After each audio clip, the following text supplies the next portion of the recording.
Pelo sinal da Santa Cruz, livrai-nos Deus nosso Senhor dos nossos inimigos, em nome do Pai, do Filho e do Espírito Santo. Amém. Programa do dia 10 de fevereiro de 2026, terça-feira, memória de Santa Escolástica Virgem. Escolástica nasceu em Núrcia, região da Úmbria, Itália, por volta de 480 e faleceu em Monte Cassino, Frosinone, por volta de 547. É conhecida através dos diálogos de São Gregório Magno. Virgem sábia, antepôs a caridade, a contemplação, as simples regras e instituições humanas, como manifestou no último colóquio com seu irmão São Bento. Com a força da oração, pôde mais porque amou mais. Seu sepultamento é lembrado no dia 10 de fevereiro pelo calendário marmório de Nápoles do século IX e pelo martiriológio de Usuardo, no cânon 870. Caríssimos irmãos e irmãs, rezando hoje a memória de Santa Escolástica, contamos com a sua intercessão para que possamos servir ao Senhor com sincera caridade e com alegria obter os frutos de seu imenso amor. Ouçamos a proclamação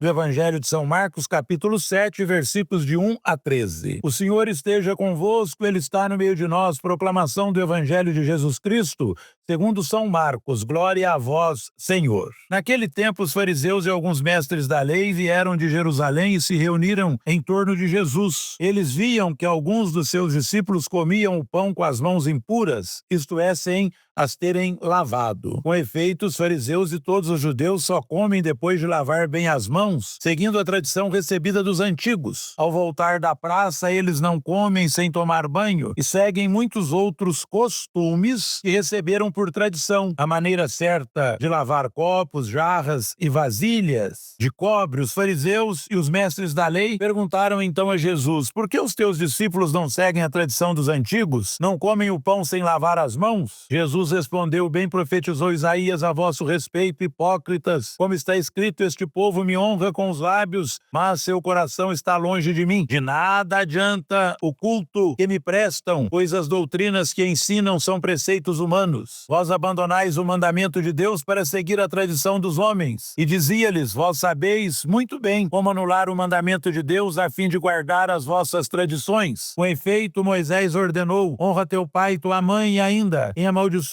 o pai ou a mãe deve morrer. Mas vós ensinais que é lícito alguém dizer a seu pai e a sua mãe: o sustento que vós poderíeis receber de mim é corbã, isto é, consagrado a Deus. E essa pessoa fica dispensada de ajudar seu pai ou sua mãe. Assim vós esvaziais a palavra de Deus com a tradição que vós transmitis, e vós fazeis muitas outras coisas como estas. Palavra da salvação, glória a vós, Senhor. Meus irmãos e minhas irmãs, faz parte da higiene lavar as mãos antes das refeições. No entanto, o que eram normas sanitárias tornou-se preceito religioso. Alguns discípulos de Jesus comeram sem lavar as mãos com os ritos previstos pela tradição. Fariseus e escribas os criticam e questionam Jesus. A verdade é que muitas vezes anulamos o mandamento de Deus substituindo-o por tradições humanas. Jesus contrapõe mandamento de Deus e preceito humano, o que dizem os lábios e o que está no coração, o que vem de fora e o que sai de dentro do ser humano. A prática exterior é relativa à verdade interior. O preceito humano não pode anular o mandamento de Deus, e que sai dos lábios deve concordar com o que está no coração. Não encubra o mandamento de Deus com preceitos humanos, como fazem os fariseus e os hipócritas. Meus irmãos e minhas irmãs, ao voltar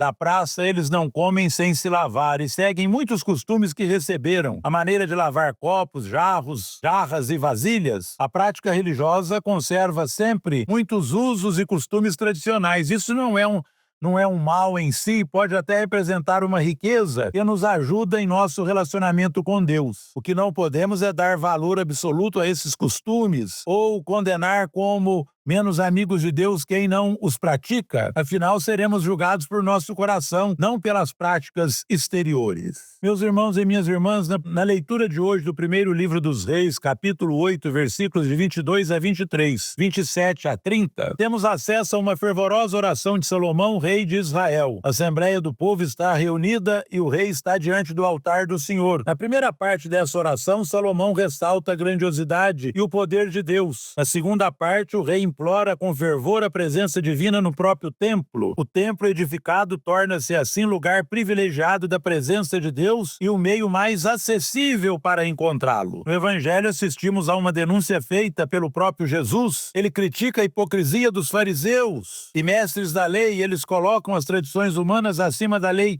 de Deus e, ao inverter essa relação, desqualificam o mandamento divino.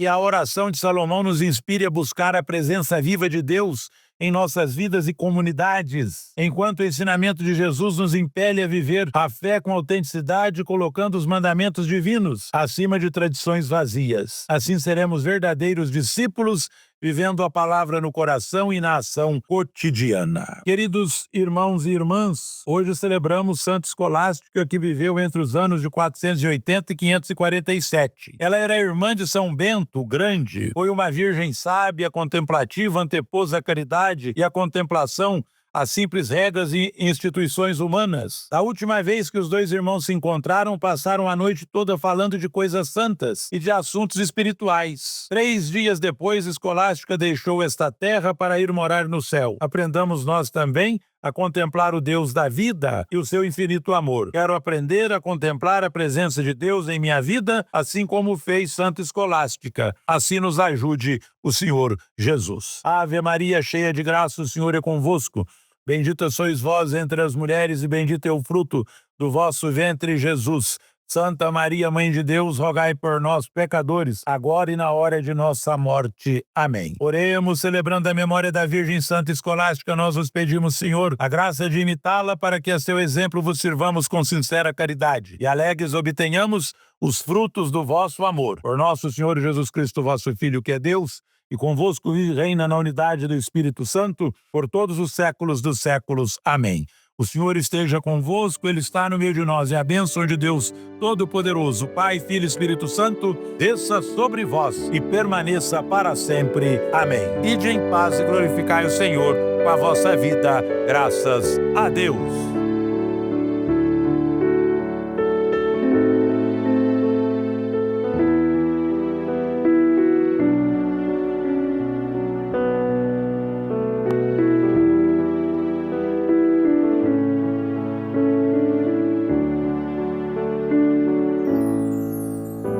Meu sonho eu caminhava tão feliz, de repente o homem pobre avistei, andando pela estrada de Assis,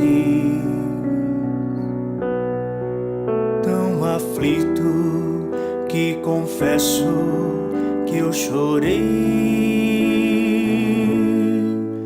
Perguntei-lhe o que tinha acontecido. Me ouviu, mas ficou chorando sem parar, até que enfim me olhou e disse assim: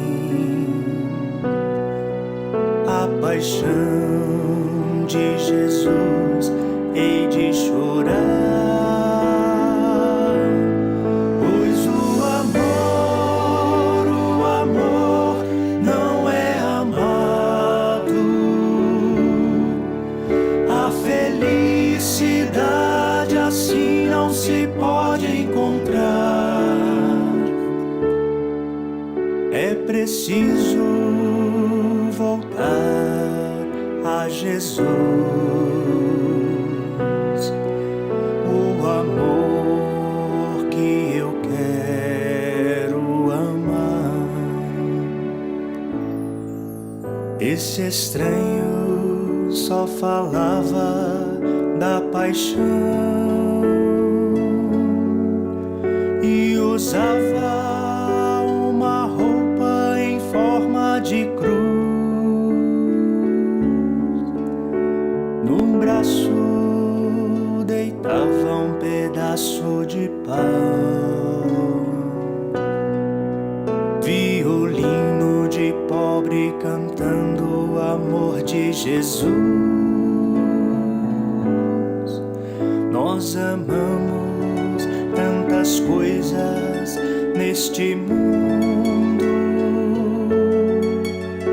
dinheiro, prazeres, fama e poder. Tudo menos o que é mais amável. Tudo menos aquele que mais bem nos quer. Pois o amor não é amado. A felicidade assim não se pode encontrar. É preciso voltar a Jesus, o amor que eu quero amar. Muitas vezes, olhando o mundo tão triste, volta de mansinho ao meu pensar a figura do pobrezinho de Assis, e com ele tenho vontade de gritar que o amor não é amado. A felicidade assim não se pode encontrar. É preciso voltar a Jesus, o amor que eu quero amar. Pois o amor não é amado. A felicidade assim não se pode encontrar.